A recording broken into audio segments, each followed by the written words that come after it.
কাস্টমারের কেকটা লাস্টে আমায় এইভাবেই কেটে ফেলতে হয়েছিল। হ্যালো এভরিওয়ান, আমি সুস্মিতা। আমার লোকেশন বাগুইহাটি, জগৎপুর। স্ক্রিনে দেওয়া নাম্বারে কেক রিলেটেড কোনো কোয়ারিজ থাকলে আমার সাথে যোগাযোগ করতে পারেন। হ্যাঁ হ্যাঁ জানি গোলাপগুলো একদমই ভালো হয়নি, কিন্তু কি করবো বলো, আমার দ্বারা গোলাপ হয় না। এবার বলবে তোমরা চেষ্টা কেন করো না। আমি এতটাই ল্যাথখোর যে করব করে আর করা হয় না। এখানে কেকের স্পঞ্জটাও দেখা যাচ্ছে, ক্লায়েন্টের রেকমেন্ডেশন মেনে তো চলতেই হবে। ক্রিম কেক খাবে কিন্তু ক্রিম তার একদম পছন্দ নয়। আবার চকলেট কেক তার ফেভারিট, কিন্তু চকলেট তার একদমই পছন্দ নয়। এরকম ক্লায়েন্ট যাদের পরে তারাই জানে তাদের কি অবস্থা হয়। যাই হোক, কেকটার ফ্লেভার সম্বন্ধে এতক্ষণে সবাই বুঝে গেছো। এবার বলি, ক্লায়েন্ট আমাকে সরাসরি জানিয়ে দিয়েছিল যে তোর যা ইচ্ছা তুই কর, শুধু খেতে দিলেই হবে। হ্যাঁ, আর আমি তো আছি যে আমাকে একটা কেক যদি ছাড়া হয় আমার ভরসায়, তো আমি তাকে নিয়ে এক্সপেরিমেন্ট করতে থাকি।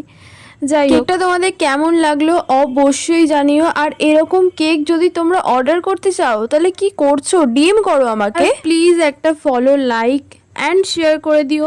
বাই দ্য ওয়ে, কেকটা মায়ের জন্য ছিল। টাটা।